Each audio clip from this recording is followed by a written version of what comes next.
안녕하세요. 전국에 있는 중학생 친구들 모두 반갑습니다. 개념 속 핵심 속의 김여정입니다. 우리 지난 시간에 본격적으로 우리가 전류라는 거 함께 했어요. 우리 오음의 법칙이라는 거 알기 위해서 우리 전류, 기호로 I라고 표현하는 거, 단위는 암페어라는 단위를 썼죠. 오늘 이 시간 함께 하는 내용은 바로 전류 말고 전압이라는 거와 저항에 대해서 우리 살펴봅니다. 우리 전압을 나타내는 전압의 정의가 뭐고 그들의 기호 단위까지, 그 다음 전류와의 관계까지 알아보는 게 이 시간이고요. 또 저항이라는 건 전류의 흐름을 막는 건데 또 저항에 대해서는 어떻게 표현되는지 함께 배워보는 시간 가질게요. 전압, 우리 어떤 회로에 전류가 흘러. 우리 전류가 흐른다는 건 실제 전하의 흐름을 나타낸다고 그랬어. 마이너스 전하의 흐름, 전자들의 흐름인데 이 전자들, 전하가, 마이너스 전하가 흐르려면 뭔가 이걸 흐르게 할 수 있는 능력, 힘을 주는 애가 계속 공급이 돼야 되는 거죠. 그게 바로 전압이라는 개념이야. 전압이 있어야지만 전류가 흐를 수 있다라는 거. 보통 전압을 나타내는 것은 전지에서 공급을 해주죠. 전지 몇 볼트 전지. 그럼 거기서 일정한 전압을 공급해주면 그 전압 때문에 전류가 흐를 수 있게 되는 힘이 돼요. 그래서 우리 전압은 전류를 흐르게 하는 능력이다라고 표현을 하고요. 요걸 우리가 배운 이제 위치 에너지. 에너지 개념에서는 전기적인 의미의 위치 에너지 차이야. 위치 에너지 차가 크면 클수록, 즉 기준점에서 높은 곳에 있으면 위치 에너지가 컸죠. 그럼 얘는 떨어지면서 일을 많이 할 수 있어요. 마찬가지로 전기적인 위치 에너지 차이가 크면 클수록 전압이 높다는 얘기거든요. 전압이 높으면 높을수록 우리 전류들은 빠르게 흐를 수 있다는 거. 그래서 전압이 크면 전류의 흐름도 빨라져요. 그래서 우리 전류 흐르게 하는 능력으로 단위는 볼트라는 단위를 쓰고요. 회로도에서 우리 전압을 기호로 표현해도 역시 볼트가 아니라 V 기호에선. 그래서 전압 V는 단위 볼트라는 단위를 써서 표현을 합니다. 그럼 요게 이제 조금 어렵다라고 싶은 학생들이 있어서 우리 물의 흐름, 물의 흐름과 전류의 흐름, 요걸 보통 비유해서 많이 설명을 하거든요. 그래서 수압과 전압을 비교해보자 이거야. 우리 물의 높이 차이, 물의 높이 차이를 우리는 수압이라고 하죠. 이 수압이 세면 우리 물이 세게 흐릅니다. 그래서 우리 물의 높이차가 물을 흐르게 하듯이 전압이 전류를 흐르게 한다. 전압이 공급이 돼야지만 전류가 흐를 수 있다는 거. 그럼 수압에 해당하는 것은 전압이고요. 물의 흐름은 우리 전하의 흐름인 전류가 되겠죠. 그럼 여기 보세요. 왼쪽은 우리 물이 흐르는 모습, 오른쪽은 이걸 회로도로 꾸며진 모습에서 서로 이게 뭘 비유하는지 이제 나타내보면 물의 흐름에서 물레방아. 물레방아는 이제 물이 여기 물레방아를 돌리면서 열심히 일을 합니다. 그럼 회로도에서 열심히 일하는 애는 누구냐면 바로 전구입니다. 우리 빛 에너지를 내면서 일을 하는 거죠. 그래서 물레방아에 해당하는 것은 우리 전구가 되겠고요. 그 다음 요 물이 흐르는 흐름이 곧 전류의 흐름이죠. 그 다음 파이프, 우리 파이프 안에 물이 돌아가요. 회로도에서는 우리 도선 안에 전자들이 이동하죠. 그래서 파이프는 도선에 속한다. 밸브를 열어야지만 물이 흐를 수가 있어. 다 잠그면 물이 흐르지 못하지. 역시 회로도에서는 스위치를 눌러야지만 전하들이 흐르고 스위치를 열어두면 흐르지 않죠. 그래서 우리 파이프는 도선이고요. 밸브는 스위치에 속하고. 다음 요거 펌프 보실게요. 계속 펌프질을 해줘야지만 물의 높이 차가 발생해요. 수압. 그럼 회로도에서는 계속 전압이라는 걸 공급해주는 건 전지입니다. 우리 전지가 있어야지만 일정한 전압 공급이 돼서 전류가 흐를 수가 있는 거야. 그래서 전지에서 전압을 공급해 주듯이 펌프가 또 수압을 유지해 듯이 같은 원리. 그래서 펌프는 전지에 속한다. 물의 높이차, 우리 쉽게 표현하면 이 물의 높이차를 수압이다라고 표현하죠. 이 수압에 속하는 것은 우리 전기 회로도에서는 전압, 전기적인 위치 에너지 차이인 전압으로서 표현이 된다. 그럼 펌프와 전지와의 관계입니다. 아까 펌프질을 계속 해야지만 물의 높이 차인 수압이 발생했죠. 펌프는 물을 계속 흐를 수 있게 수압을 유지시켜줘서 물레방아를 회전시켜줘. 마찬가지로 회로도에서 전지는 전류를 계속 흐르게 하기 위해서 전구를 계속 흐르게 한다는 건 전압을 공급시켜준다는 거지. 일정한 전압. 그래서 계속 전류가 흐르니까 전구에 불이 들어올 수 있도록 만드는 거. 그래서 펌프는 우리 회로도의 전지를 의미하고요. 펌프가 일정한 물의 높이 차인 수압을 만들어주면 전지는 전압을 유지시켜주고 그 다음 이 수압 때문에 물이 흐르듯이 우리 전압 때문에 전류가 흐른다는 거. 이거 기억해 주시면 되겠습니다. 다음 우리 전지를 그럼 연결하는 방법에 대해서 함께 할게요. 우리 전지를 나란하게 연결하는 방법과 우리 이렇게 겹쳐서 연결하는 방법이 있거든요. 그래서 전지의 직렬 연결, 병렬 연결 보시면 직렬은 우리 건전지에서는 긴 게 플러스고 짧은 게 마이너스라고 했어. 그럼 플러스, 마이너스, 거기에 또 플러스, 마이너스 이런 식으로 서로 다른 극끼리 연결하는 방법이야. 뿔마, 뿔마 이런 식으로. 그래서 전지의 마이너스 극과 다른 전지의 플러스 극이 차례로 연결이 돼요. 다음, 반면에 병렬은 이렇게 연결하는 방법이지. 즉, 플러스 극과 마이너스 극이 있으면 같은 극끼리 연결하는 방법이에요. 하나 플러스는 플러스끼리, 마이너스는 마이너스끼리 이렇게 연결하는 방법을 우리가 병렬이라고 하죠. 그래서 서로 다른 극끼리 차례로 연결된 건 직렬. 다음, 같은 극끼리 연결이 된 것을 우리는 병렬 연결이다 라고 부르는데 이들의 장단점이 있어. 그럼 우리 전지의 연결법과 그때 나타내는 전압과 또 이들의 장단점이 뭔지 함께 보시면요. 우리 직렬로 아까 플러스 마이너스 다른 극끼리 연결하는 방법은 우리 전압, 수압에 비유했죠. 그 다음 전류, 물의 흐름에 비유했어요. 보시면 물통을 계속 수직 위로 쌓아 올린 거야. 그러면 이 경우는 수압이 세져요. 수압이 세니까 물이 세게 빵빵빵 흐르지. 그럼 회로도에선 이렇게 우리 직렬로 연결한다는 게 바로 이 경우와 동일한 거야. 수압을 높이게 하기 위해서 수직으로 쌓아 올렸듯이 물기둥을 우리 전지를 플러스 마이너스 이렇게 쭉 연결하면은 어떤 현상이 일어나냐? 보통 전지 한 개의 전압을 우리가 1.5V로 봅니다. 그럼 전체 전압은 각 전지의 전압을 합하면 돼요. 지금 두 개 연결돼 있으니까 1.5 더하기 1.5, 3. 세 개 연결되면 1.5 더하기 1.5 더하기 1.5, 4.5. 이런 식으로 전체 전압 V는 각각의 전지의 전압의 합과 같습니다. 그래서 연결한 개수만큼 전압이 세지겠죠. 그래서 우리 아주 높은 전압을 얻고 싶어요. 우리 전압이 높으면 전류도 세게 흐르겠죠? 전류가 세게 흐르면 우리 전구의 빛도 밝거든. 그래서 높은 전압을 얻고 싶을 때 사용하는 방법이야. 하지만 선생님 장단점이 있다고 했지? 얘는 사용 시간은 전지 한 개와 똑같아요. 내가 두 개를 직렬로 연결해도 하나일 때와 똑같고 세 개를 연결해도 하나일 때와 똑같아. 그러니까 수명은 짧거든. 수명은 짧지만 높은 전압을 얻고자 할 때 우리 직렬로 연결하고요. 다음 병렬 연결. 병렬로 연결하는 것은 우리 물 기둥을 이렇게 수직으로 쌓아 올린 게 아니라 아주 큰 통의 물에 큰 통의 그 용기에 물을 담아버린 거지.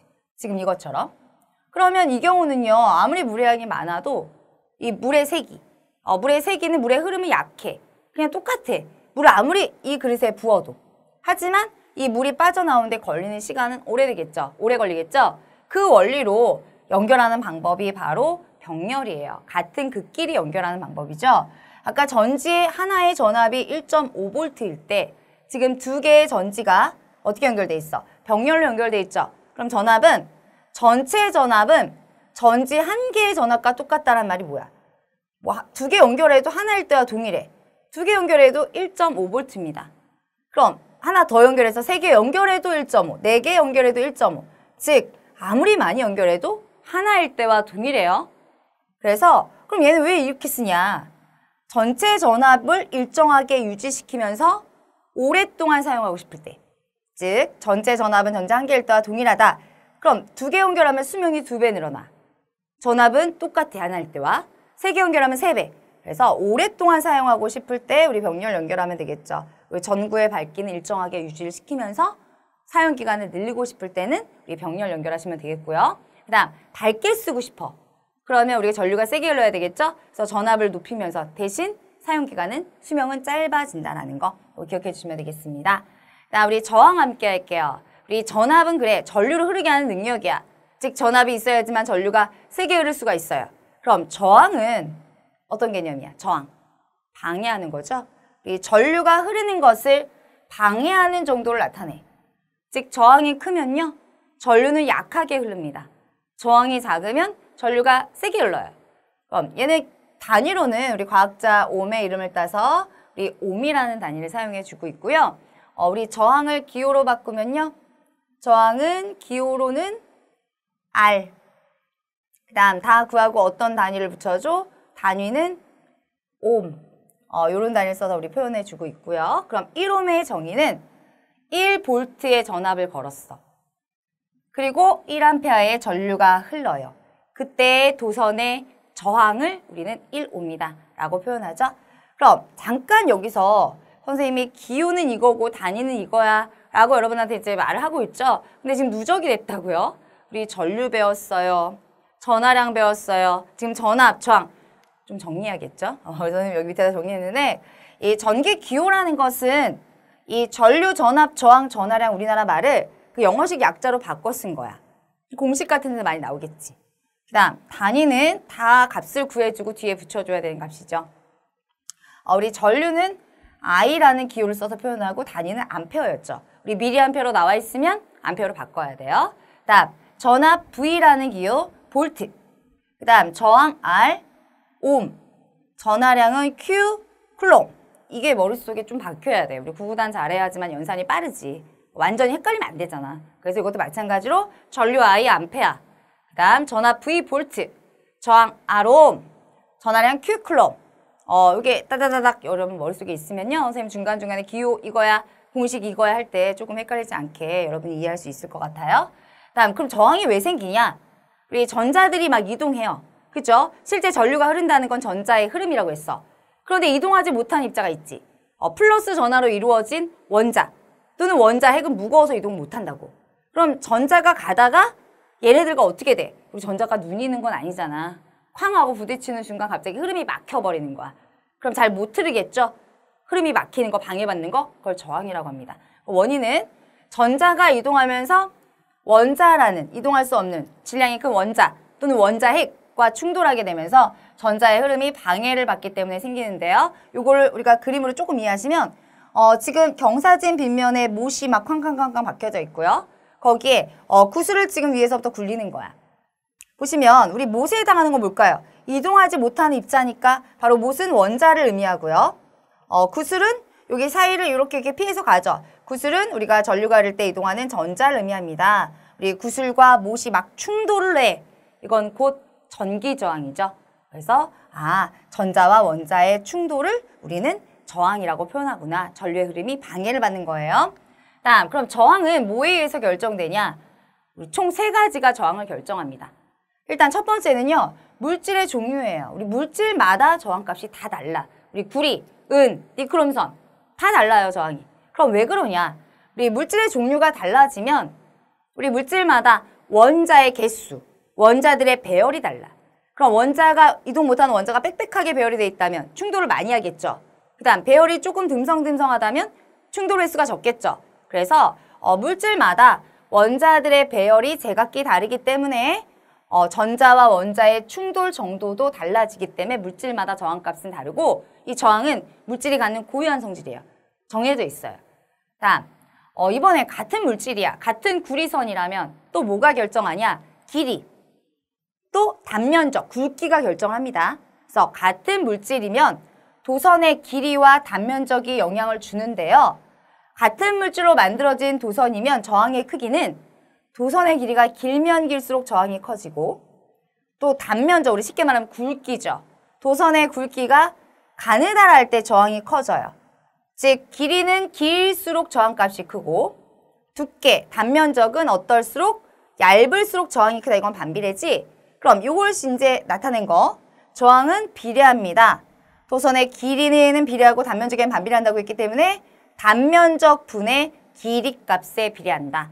보통 이걸 기호로 이제 보통 나타내는 경우가 많아요. 저항 R은 비례합니다. 우리 단면적 S분의 길이 L의 비율을 하는데 이걸 좀 그림으로 이해하면 조금 쉬워져요.